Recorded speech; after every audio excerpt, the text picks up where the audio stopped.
Good morning, everyone. We are going to have our very coveted function, that is Dr. Arun Kanti Viswas Memorial Lecture. Dr. Vishwas was our founder president and a great man, well known in our city of Kolkata for his societal work. He spent in Niri for 3 decades, and many of the great environmental scientists, so they are contemporary to him. Just before passing away, he passed away on April 9, 2022, last year. Just before 15 days, he visited our Mandarmani coastal site, and also Tarapet, invited by our National Green Tribunal to give the clearance of the hotels.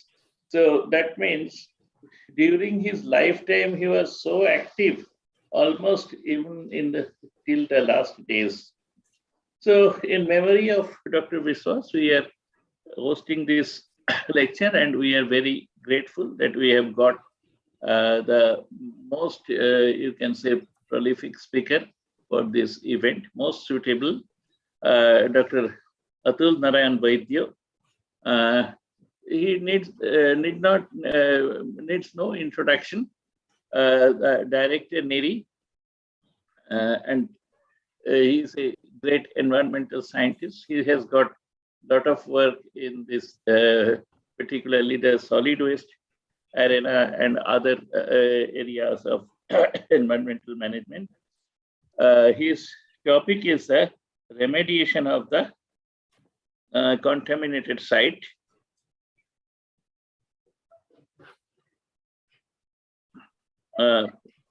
Remediation of contaminated site, and he will speak. Dr. Vaidya, please.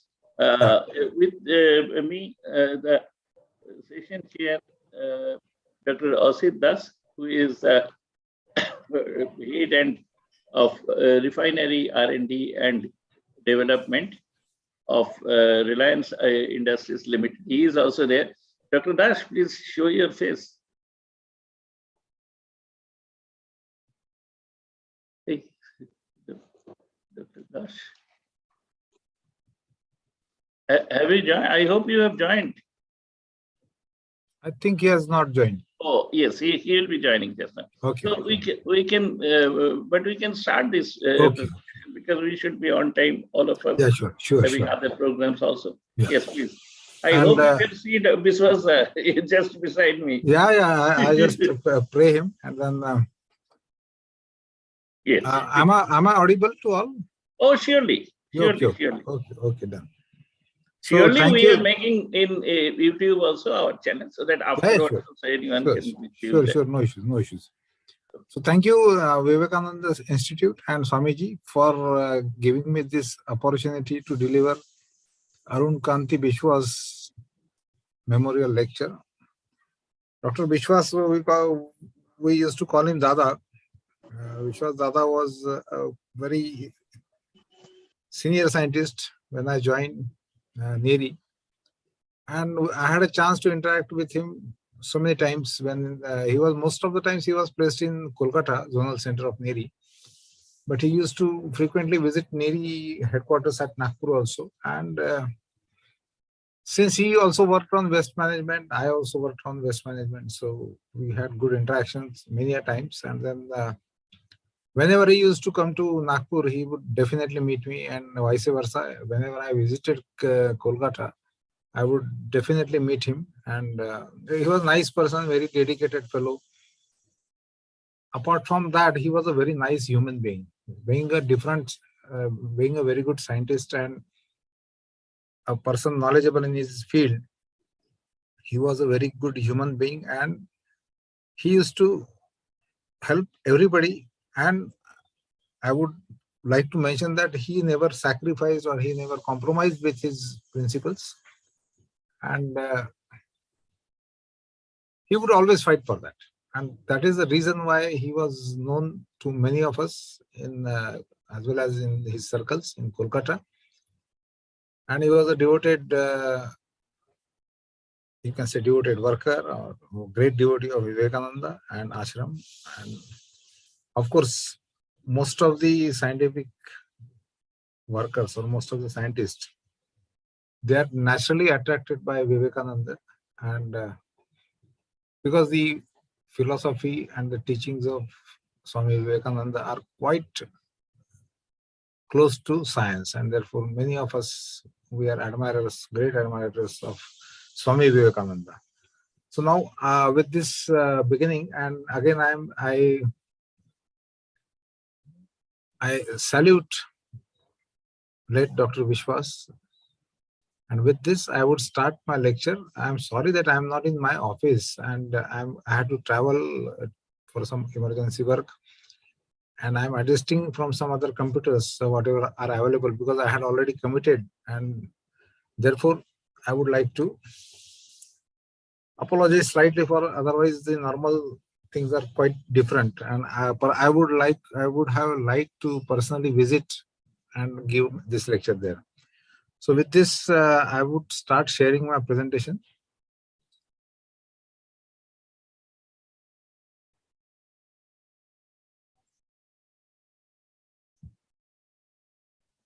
Yes, sir. We have already given you the access. Yeah. So I think it is visible now. Oh, surely. Sure, sir. Okay. I will put it on slideshow mode. Is it okay now? Yes, sir. Okay. Okay. So I will proceed now. The title of this already has been read by Swamiji, is that approach to remediation of contaminated sites. And this presentation, this conference which is being organized by the institute, is on the sustainability.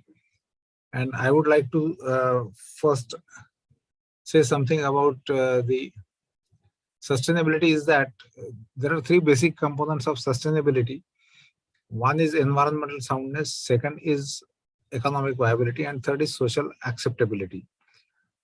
Now, most of the times, NERI, as such, being a premier institution in research in the environment, is working for the first component, that is environmental soundness of any activity, any process, anything which is going on around.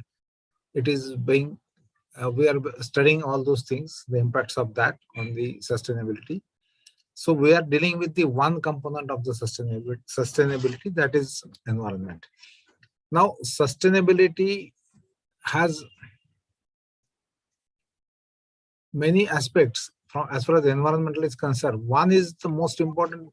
2-3 things we must remember is that we are dealing with simple 3 things. One is resource. We are doing some activities with that resource, processes.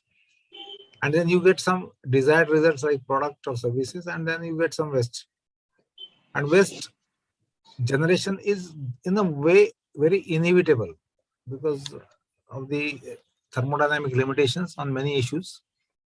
So 100% efficiencies are not achievable, and you are likely to generate a lot of waste. And this waste has to be managed if you want something to be environmentally sound.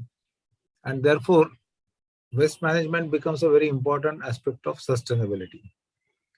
But here, I would like to focus on, because waste management is something which is a regulated thing of our own. First of all, we don't realize waste is generated. Second, we don't realize it is to be managed, and we don't want to manage it because it's a kind of burden sometimes. Sometimes it is time consuming, energy consuming, cost consuming.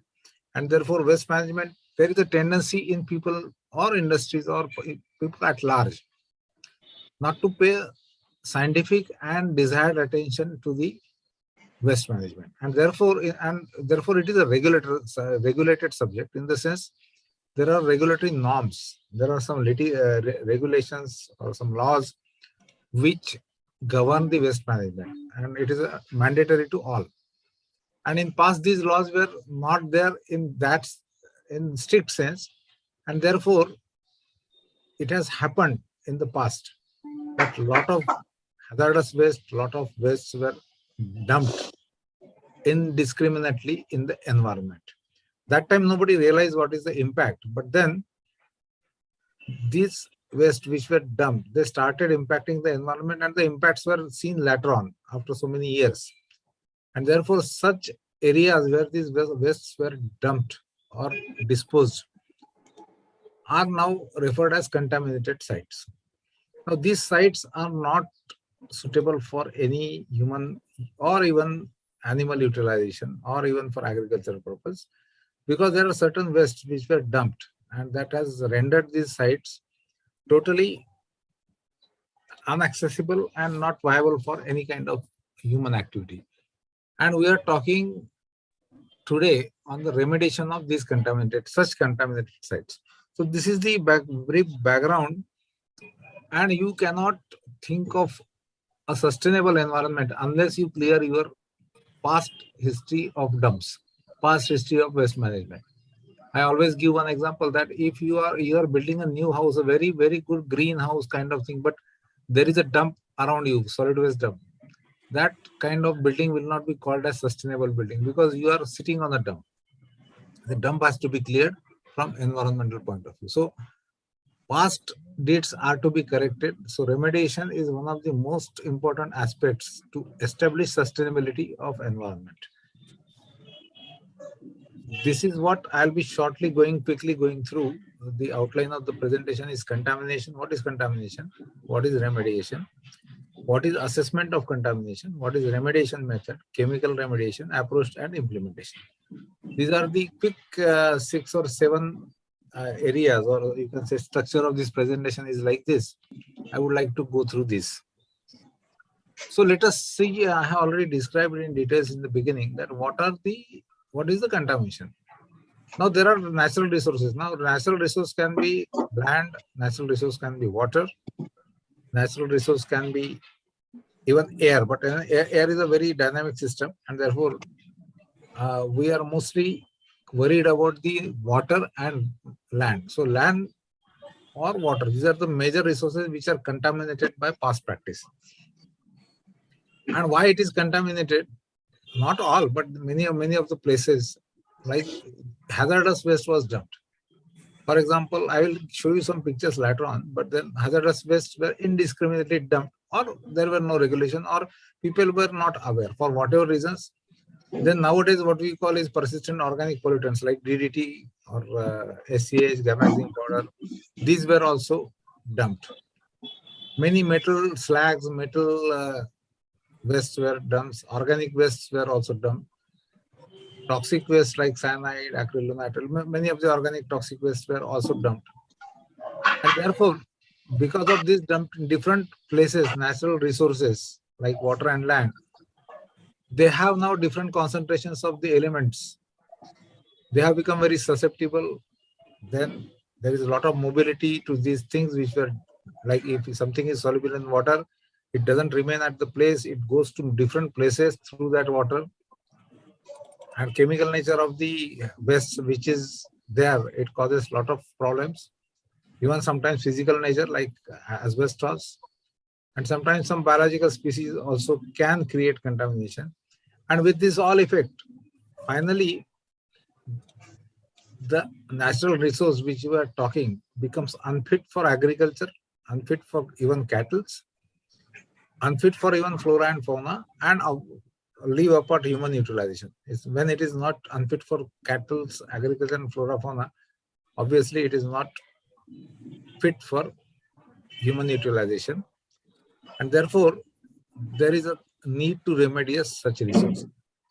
So this is in short what we call as a contamination site. This is the explanation of that. And I would tell you that at present, CPCB, Central Pollution Control Board, has identified more than 300 such sites in India, which are supposed to be contaminated by the dumps or the disposal practices in the past. And these 300 plus sites are supposedly contaminated, not fit for human utilization. And therefore there is a need to remediate the site, but site remediation is a deep kind of engineering. It's a very complex engineering science, and phenomenon, and you need to know a lot of things about the contamination and removal of the contamination or remediation. And therefore, this lecture will be focused on different aspects of how to deal with this contamination. Now, why contamination happens? You will see that something I am displacing, I am disposing something on land, but it doesn't remain there. It will find its way. So there is a receptor. So for anything in the nature, you do something to nature, there is a receptor, and primary receptor is environment. Now, environment is air, water, and land, obviously. And these contaminants or these pollutants, they will first get into the environment through these three things. It may go to groundwater, it may go to land, then it may go to crops, it may go to small animals, and somehow it will enter food chain, and finally it will come back to you as a human being. So you start the vicious circle and it ends on you and damaging you yourself. And therefore, these are the pathways. I will just elaborate something on this. And the same thing which is simplified in this way is this. There is a source and there is a receptor. So receptor is obviously environment and plants, and from environment it can directly go to humans through inhalation or to dermal contact. It can go to animals through environment, and it can go to plants. And once it goes to plants and animals, it enters food chain, and finally it comes back to humans. That is how the Minamata or mercury disease, which is famous, and now Minamata convention is there on mercury. It has happened. Somebody kept on releasing, some industry in Japan kept on releasing elemental mercury into the sea, a deep bed sea. Due to anaerobic conditions, mercury was converted to methyl mercury. It was consumed by fish. It accumulated into the fish, and Japanese people eat a lot of fish. So it finally entered human beings, and there were a lot of huge in the 60s. They call it Minamata disease, and it was a neural disease, and many Japanese suffered for that. So ultimately, the things which you release into the environment, you being a part of the environment, it comes back to you. Therefore, there is a source, there is a pathway, and there is a receptor. Now, this is a basic thing which always is to be looked for. Even contaminations, contaminated sites, any pollution or regulations, norms are based on this concept. You have to understand this very in elaborate way. Now, if you look at this mechanism of transport, or you can say exposure and pathways, it is basically a simple science into this. Something gets into environment or water or into soil means what? It gets, there are certain, all of us are aware of these basic processes like adsorption, absorption, dissolution, dispersion. Hello? Am I audible and okay now?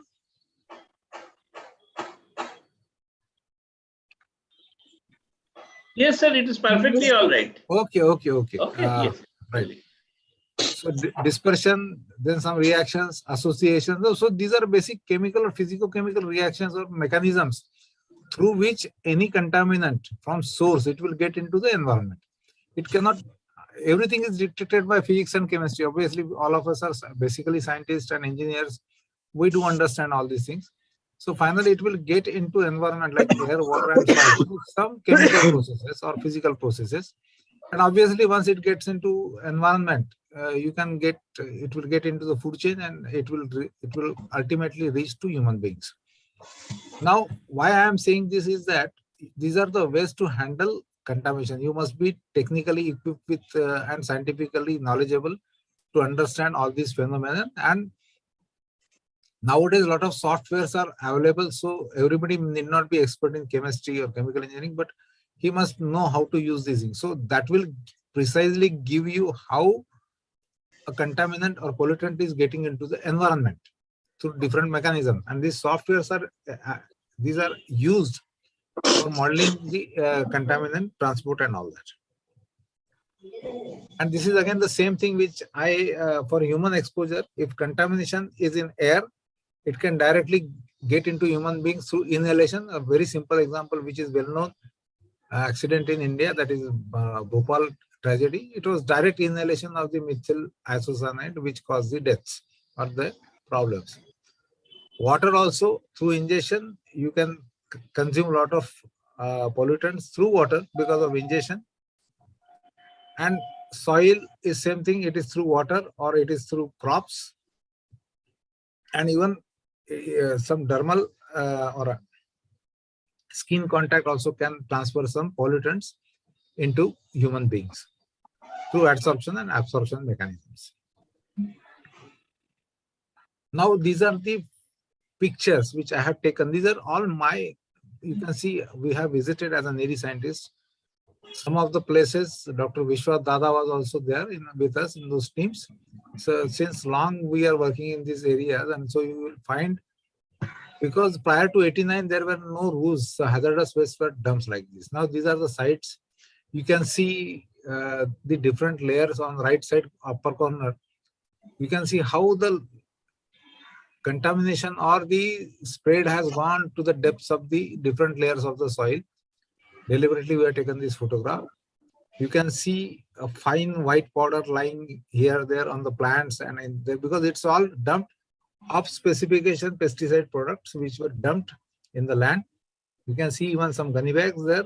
These are all outdated products which were dumped like this. And then you can see some barrels of some waste which are lying, which are now transferring waste to the soil. And then finally it will get into the food chain as I described earlier. There are a few more examples. This is the tarry waste lying on some of the lands. You can see, and on the right side, you can see some truck or some industry, notorious industry, has just dumped on the roadside some waste. You can see gunny bags in which the waste or the off specification product is actually packed. It was packed and it was dumped like this.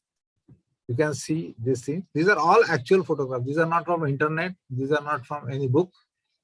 These are the photographs which actually we have taken as a Navy scientist.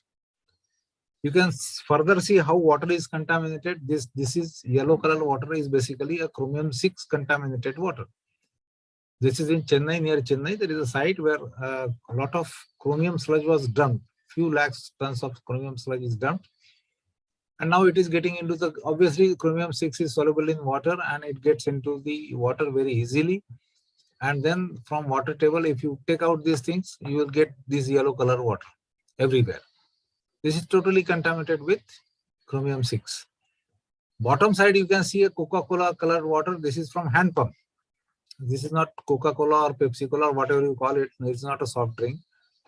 This is H-acid contaminated aquifer system in Rajasthan or even some areas of Ratlam, Madhya Pradesh, where H-acid, which is used in the as a dye intermediate, it was dumped as a deep well injection kind of thing. It has contaminated aquifer. Even the borewell water you can see on the bucket, it's totally of that color. Now, these are the impacts of earlier practices which has contaminated water, air, and land at many places. And this is precisely referred as contaminated sites. And these contaminated sites basically are to be remediated. See, you cannot continue with like this for a long time. So somebody has to take some action on this, and its action is not very easy, or action is not very simple or economic. It's a cost paying.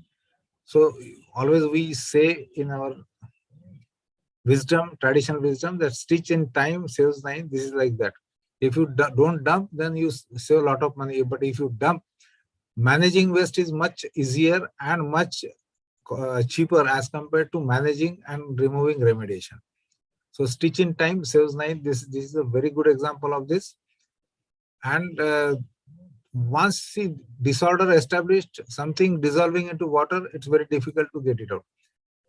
So it's as good as it follows all the laws of thermodynamics very easily. And this becomes a irreversible process. In chemical engineering terms, it becomes a irreversible process. And then it becomes everything energy intensive and costly. You can see even the workers, see, there are no protective, there are no gloves, no aprons, nothing. that lady is unaware of the fact that there is a lot of hazardous waste or a lot of pesticide kind of things lying around her. She is working there. This is ignorance, and it is a direct exposure to hazardous waste. Now, these are the things where, that's why I said key sustainability cannot be thought without removing all these past practices or the, you can say, the impacts of past practices. And therefore, remediation becomes very important, and it is going to be a very important area in coming years, and not many people are expert in this. You need a lot of expertise, but that can be developed, and you have to know the basics of this. That's why I have typically selected this topic for today's memorial lecture. Now, what is remediation? So now we know that there is a source of contamination, and the natural resources are contaminated. Then what is to be done? So it is to be remediated. So what is remediation? A standard US EPA definition is a treatment that permanently and significantly reduces the volume, toxicity, or mobility of hazardous substances, pollutants, and contaminants as a principal element. Now, this is a, you can say, book definition of a remediation. What it means is that you have to remove the cause of the contamination. To the extent it is not harmful to nature, it is not harmful to human beings or flora and fauna. Now, what is definition is there, remediation, but how to go about remediation? So there are basic three strategies, very logical strategies. You know the contaminant, you know the receptor, you know the pathway. And the basic idea of remediation, the basic principle on which remediation works is breaking the source pathway receptor link. You have to first break the link so that the continuous source of contamination is stopped. So source removal includes, first thing is you have to remove the source. It includes technologies which aim to treat the source of the contamination. So you know that there is something called dump, or there is waste line. So very first thing, that dump has to be removed and disposed safely into some other place, or some other secured landfill, or some other method to dispose that. And pathway interception includes technologies which aim to break the linkage, pathway between the source term and the receptor, and they control the risk to human. So pathway is the removal of the source and put it in such a way that its all links to the environment are actually broken or severed. So like I have a very bad thing with me, bad chemical, but if I put it in some very strong box kind of thing, so it is not harmful that way, because that strong box will stop all its linkages to environment. So secured landfill and the proper landfilling is a concept which breaks all the links with the environment, and it protects it keeps the hazardous waste in safe place. And receptor protection where regulations or practice are changed to protect the receptor from. So waste minimization, finally, no new, like in POPs we are phasing out, we are no more producing DDT, like that. And what are the technologies which are there for the, so we call, this is a general categorization, like established technologies. It doesn't mean that you should not use innovative technologies or emerging technologies, but there are certain technologies which are established. Now, these established treatment technologies are those which have been widely applied in full-scale engineered in so people have experience. For example, washing, for example, secured landfilling, for example, stabilization.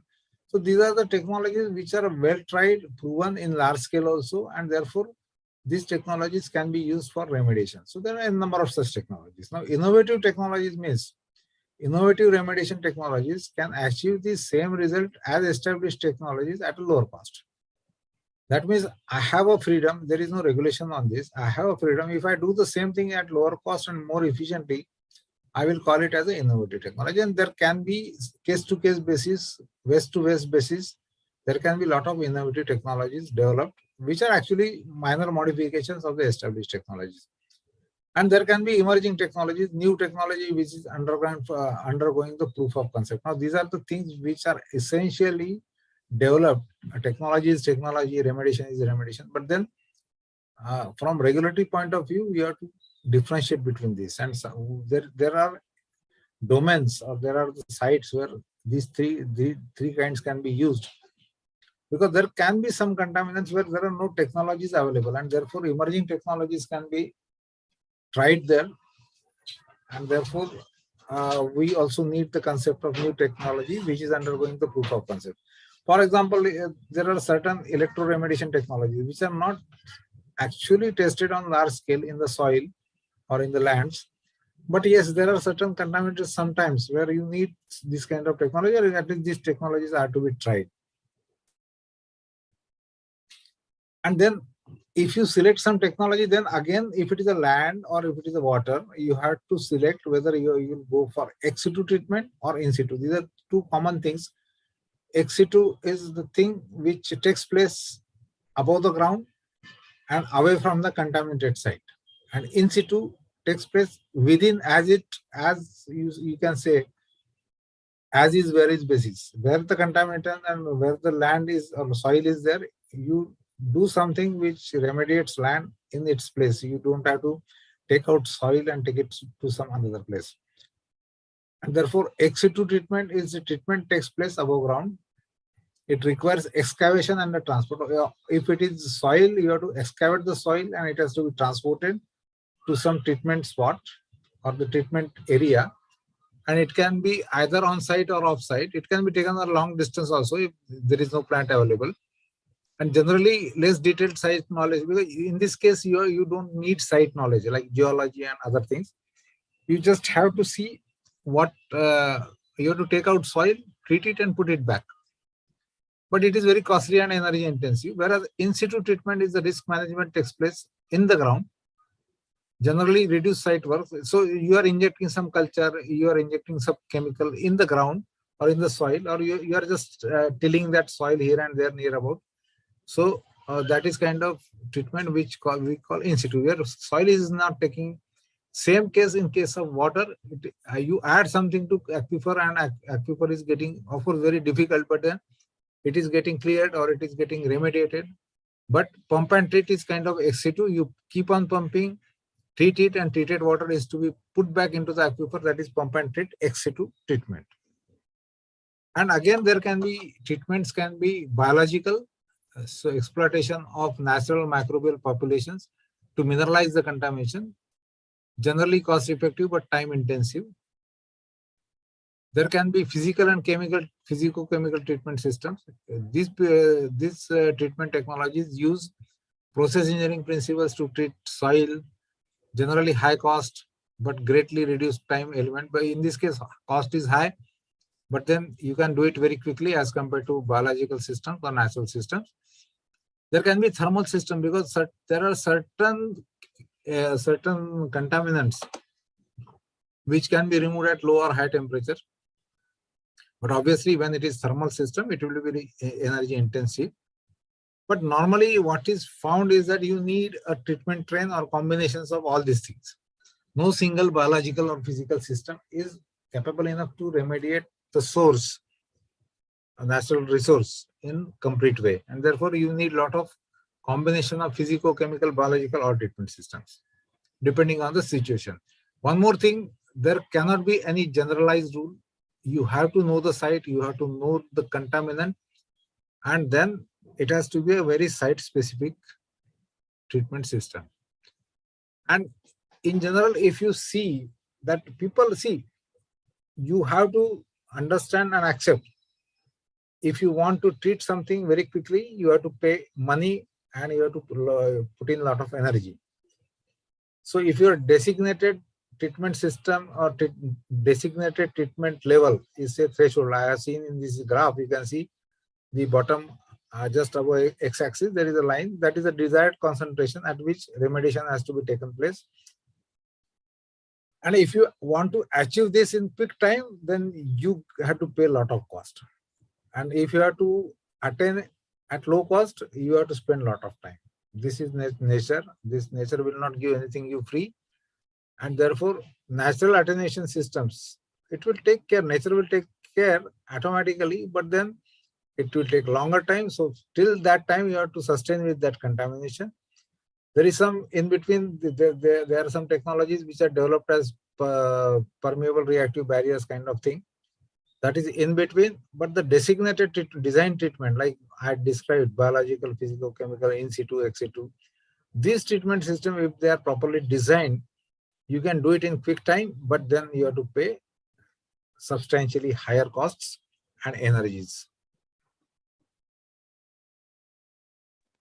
And remediation technology, what is that? Destruction of the contaminant as a result of the complete biochemical and or physicochemical degradation, removal of the contaminants by process of phase transfer, mobilization, or it can be removed by process of concentration and recovery, or it can be removed by combination of these techniques, or sometimes encapsulation of the contaminants by in situ cementation or boundary isolation, or ex situ cementation or disposal. So that is landfill.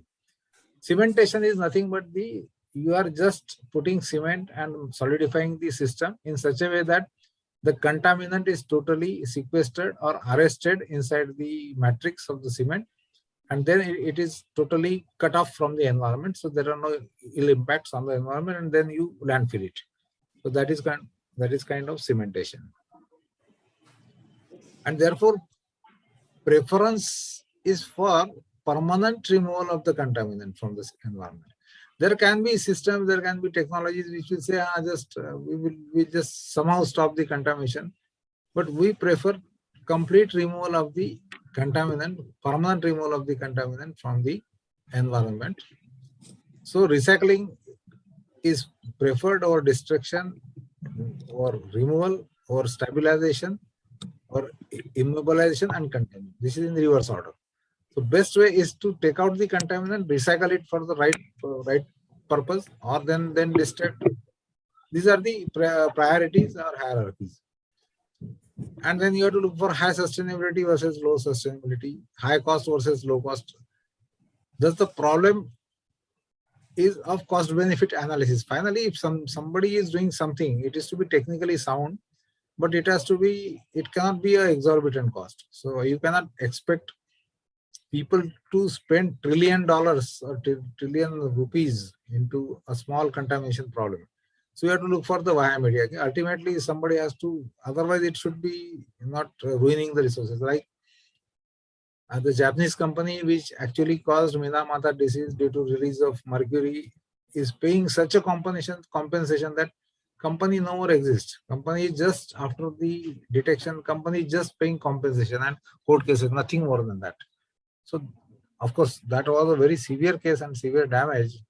But then if it is a contamination, somebody has to do it very carefully. All the cost benefit analysis, technical feasibility, whether it is sustainable. Sometimes you have to take a judgment that whether this is required or not. And therefore I will come to that point. Some things are so how to proceed. Now you know all these things, you have technology, you know the contaminated site, you have everything with you and your knowledge and capabilities, but then how to proceed to given a so basically, if I know that this XYZ plot is contaminated, XYZ area or land is contaminated, I must have a detailed site knowledge of that land that includes topography, hydrogeology, and surroundings. And then I have to assess the contamination. See, it is a possible contamination, but I had to assess. Like somebody comes to you, goes to doctor, and he says he is not feeling well. It doesn't mean that doctor has to give always him medicine. The doctor will first examine him, tell him some tests. So that is the assessment. Whether he really is ill, whether really any disorder is there and it has to be remediated or not. So assessment of contamination is the most important aspect and the most important step in the remediation. And therefore, you need a lot of background information called desk study. You have to do extensive sampling of soil or water, whatever resource you are dealing with. You have to analyze that for different components, suspected pollutants. And then you have to know the spread of the contamination in all three directions, like X, Y, Z. If there is a land piece which is supposed to be contaminated, say in total area you have to cover by samples, and even you have to go to some depths to collect the samples and see whether this is contaminated or not. And then after you know the total concentrations at different places, then you have to put a screening standard test. There are some screening standards given in the Ministry of Environment and Forest schedules, which says that if contamination or the concentration of certain chemicals, certain metals is more than XYZ, then you need a detailed analysis like conceptual modelizing, and if it is more than, even there are intervention standards and the screening, you can say there are, if something is more than that, so then you have to go for remediation. Immediately you have to plan remediation. And then next step is, after knowing the total contamination, then you have to go for conceptual model. There are many models, softwares available based on all these basic data like topography, hydrogeology, and the sampling and analysis, which will give you exact means very close to the exact, the extent of contamination and to what depths contamination has gone and what is the possible area to be remediated. So such models are very good nowadays, and you can get very good figures exactly knowing that. Of course, the predictions of the models are again validated with the exact sampling and analysis. And then once you know the site is contaminated, then you have to first decide on the risk-based and health-based risk approach. What is the target remediation level? Now, this is a very important point in the sense you must understand that if some land is contaminated with, say, some arsenic or say some mercury or some, now it is never possible, once you contaminate something, it is never possible to get back to zero. Ideally it should be zero, but zero is not possible because there are no technologies available, and then it will be extremely infinitely costly affair. And therefore you must know now what is the safe level of remediation. So whether something is to be brought to 10 milligrams per kg or 5 milligrams per kg or 15 or 50 or 60. So this has to be decided on the basis of what is the risk associated, and there is a typical mathematical program, all the techniques available for risk-based assessment, and based on that you have to come out with the target remediation levels. So now you decide this is the concentration existing. Now this concentration of some chemical has to be brought down to remediation levels, and then you go for treatability studies based on the two concentrations known. Input you know, output you know, and then you select a technology based on some experiments in the laboratory in some pilot scale, and then you select a technology whether a pre-treatment is required, whether scale of experiment, then what scale of the experiment, result and everything. And then once this basic thing is available with you, prepared by you as a DPR, and then you can go for detailed planning, and detailed planning itself is execution of the remediation. It's a very big process like a project. So methodology, equipment, drawings, procurement, and finally then it becomes a project kind of thing, where actually detailed, right from detailed engineering, detailed planning and everything has to be done. All the earth moving or big equipments are to be in place, and that has to be done on a larger scale. But anyway, at this stage, these two last is basically left to the experts in that field. And after you remediate, again you have to test it, evaluate it, and finally it has to be handed over to public or handed over to the concerned department or industry. And then you have to, again, you should not be satisfied with remediation. You should again keep on monitoring yearly, 6 monthly, whether the contamination has come back or not, whatever it is. So it's a total big process of the remediation which has to take place once the contamination is done. And the remediation processes, target levels, everything depends on the end use of the site which is contaminated. Suppose that site is to be used for industrial purpose, probably norms are a bit relaxed. But if that is to be used for recreation purpose, norms are more stringent. If that is to be used for residential purpose, norms are still stricter like that. And therefore, you have to know the end use of the land, then contamination. So it's all multidisciplinary approach which you have to follow, but that is essential. And you have to take care of the contamination by remedying it properly. And then finally, source reduction.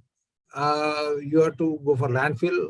You have to recover. Sometimes you have to recover the chemical by vapor extraction, solvent flushing kind of things.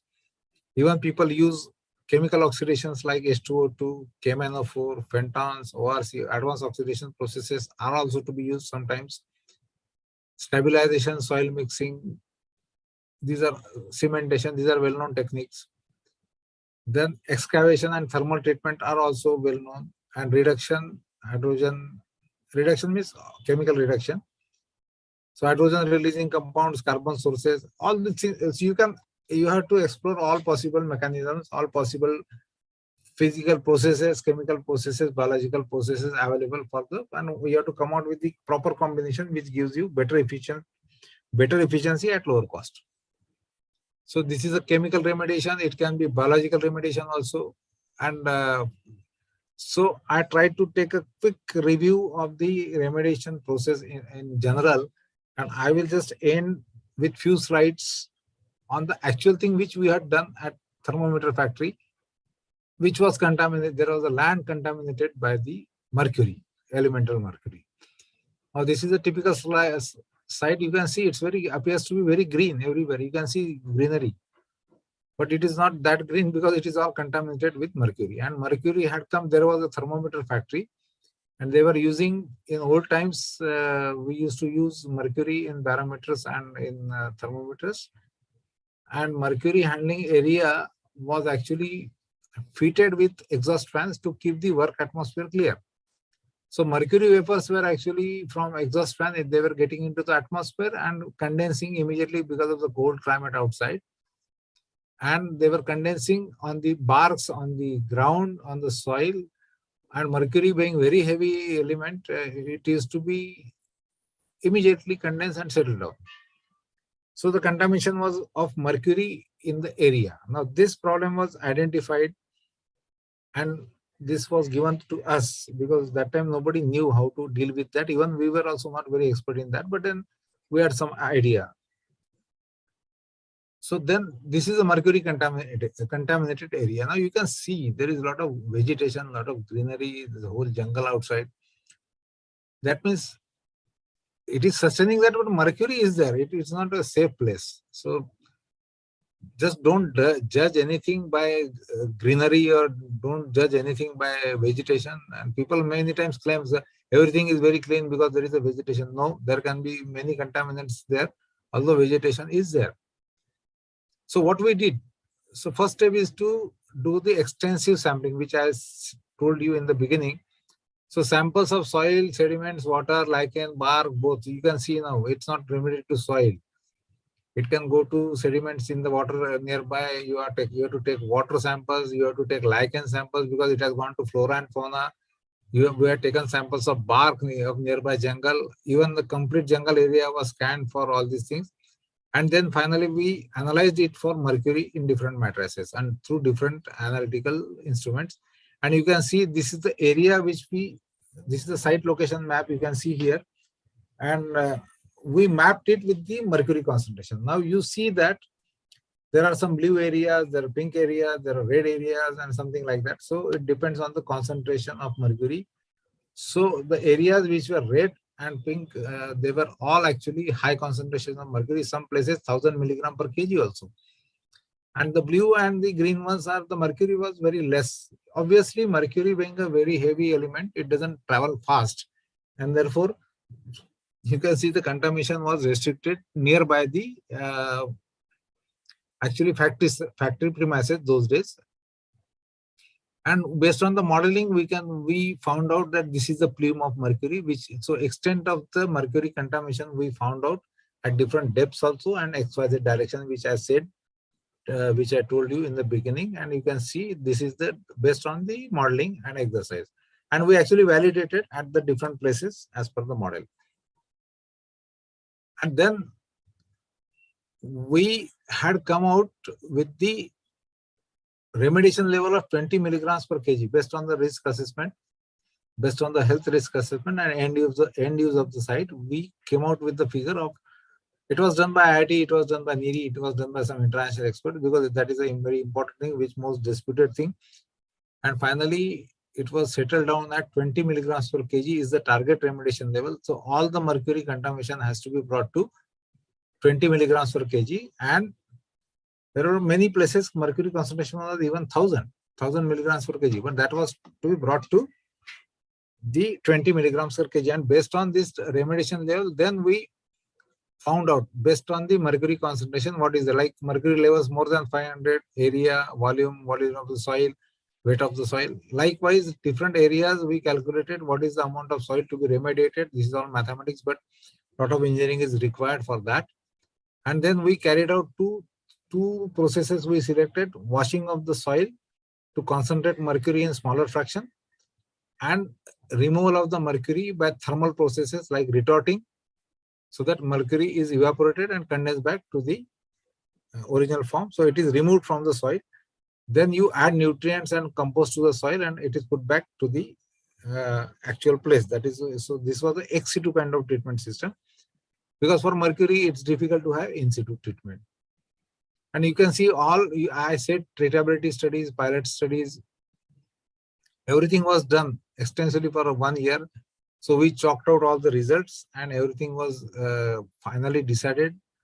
And then this is the protocol which developed. So this kind of flow sheets, this kind of everything has to be planned properly. And then actually right now, if you go to that site, remediation in full scale is on. And these pilot scales are now totally new plants, scaled up plants for thermal retorting, soil washing. They are in place. You will find a lot of earth moving machines there, JCBs, digging soil out, treating soil, removing mercury, and putting it back to the site. So almost total 50 to 60% of the remediation work is over, and still it is in progress. So that is how a remediation has to be dealt with, we are dealing with. So this is a one kind of small case study I have presented. Other details right now for want of time, and this is not a forum to be presenting all details, engineering details. That is with me. Further scale up and the full scale remediation is on. So with this, I come to the end of this lecture, Arun Kanti Bishwas Memorial Lecture. At the end, I would like to say, what is remediation? Basically, some people say it's science, engineering, art, experience. I would say it's the most synergistic combination of all these. You need science, you need engineering, you have to be experienced, and finally you have to be artful, because combining these three things, you need art kind of thing. It's a practice, it's an experience which gets into that. So culmination of environmental science and engineering is what remediation is there. So thank you very much for patient listening. I am online. I could not see the expressions. Otherwise, it's very good to see direct expressions from the audience, whether they're understanding or not. But anyway, because of my exigencies, and I could not be there. But I thank all of you for patient listening online. And this is dedicated to memories of Dr. Arun Kanti Bishwas. Thank you very much. I sincerely hope he is watching from somewhere, no unknown places. Thank you very much. Thank you, Dr. Vaidya, for such an illuminating lecture. We had certain queries, but I think we were very much pressurized. So we will keep it, I'm keeping it, and we will discuss afterwards. Okay. You have a few minutes, or Hello. Sir, do you have few minutes?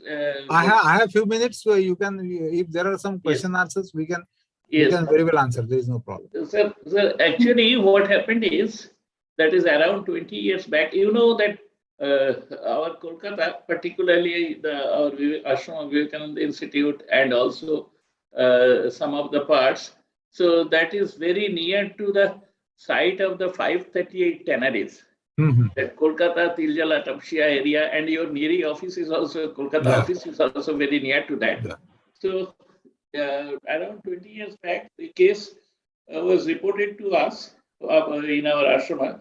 Hmm. That is a site of 5 kata land that belonged to the tannery owner, and tannery owner wanted to convert it to a hotel. Then the pollution control board said that we should have the proper remediation, certificate, so that there is no problem of remediation and all these things. And then pollution control board, since they are also some of my friends, some of our friends are there, and this was I was there in the SESC committee. So they said that given the work to this ashrama. And we had this, we inspected the site, we had the extensive studies. Ultimately, we found that contamination is up to up to 5 meters level, there. And groundwater table and all these things are all right. There are no other sort of water contamination. So then, like that, then we were about to suggest the remediation methods, what you have discussed. Of course, conventional methods, not the very innovative methods. Obviously. But suddenly, we are doing some other work also. Suddenly, one day we have found that a particular site has gone to a hotel and they are starting construction. Then we were very astonished that because what has happened. Then we inquired in the, then Green Tribunal was not there, there was Green Bench only. So we put this case there, that we are the investigator and how all these things happened. Then they said there is no contamination. There is no contamination. Pollution Control Board experts, they have checked it. What happened is these people, they simply 5 meters built the soil, they have removed, disturbed somewhere and put the whole area with the new soil. Are you getting? So we wanted to pursue it like that, but ultimately nothing happened. The hotel is running very beautifully. So all such things, unless that is there, the people's awareness and the government structure, it is not there, then the remediation and technology and all these things, that will not be of any use. That is my idea. That is my personal experience. We suffered like anything. Vishwas House was very worried because of all these things. And there are lots of such tannery sites still open lying. They are not doing any construction. That is why it has not been reported. But so many tannery sites are, here it is lying in this area. So no remediation, no government's awareness. That is the thing. Yes, sir. Now, CPCB has identified, and because see, I fully understand that people don't pay attention, people are not aware, and then probably when you are referring to this case, that time regulations were not there. But now, after 2016 rules, a lot of things on remediation have been included. And I was a part of a committee which was led by Dr. Ajay Deshpande, who was ex-NGT expert member on hazardous waste and contamination. So we had recommended many things like that, how to, because there is a lack of awareness and even capabilities in the State Pollution Control Board to know this is not a routine kind of pollution. But then this is going to be a worldwide, this is very important area which is taken place, and then many sites are to be remediated. But of course, now each Pollution Control Board, there is a mandate from NGT and Supreme Court that at least they have to get it assessed. In Maharashtra, there are, I think, 5 or 6 contaminated sites which are identified, probable. I think we have done assessment of few sites of them. Likewise, in each state, they have identified many. So now pollution control boards are under mandate to get it assessed, whether really there is a contamination, and if it is there, how it is to be remediated. So slowly that awareness and these things, that's why I said in coming 10, 15 years, this is going to be a very key area of the environment, like waste to recycle, waste to wealth, circular economy. Same thing is because of the remediation also is going to be a very important thing. And if you do it sincerely, that land is really remediated, and then it's a resource which is earned back for the environment. That is another thing. I would give one example with the site I visited in 2010 in UK, Glasgow. 2014 Commonwealth Games were held in UK, and Yes. therefore that time the site for the Commonwealth Games which was selected, that was contaminated site, and there was a 5 years program which UK government sponsored and actually put in money for that, and expertise all over world was faced, and the site was remediated, and at the same site these Commonwealth Games of 2014 at Glasgow were held. So these are the things which are happening worldwide. In India also we are getting aware. There are a few sites which are getting remediated and attentions, like the 3 or 4 which we are dealing with. It will come. So anything else, Swamiji? No, it's all right. We are very grateful that instead of your busy schedule, you could have managed to deliver Dr. Vishwas Memorial Lecture. Yeah. And we will feel that though Dr. Vishwas is not there, but our association will continue. Yeah, sure. Like that. Thank you very much. Thank you. Okay, thank you very much. Thank you all. Yeah. I will log off now. Yes, surely. Okay, thank you. Bye-bye. Bye-bye.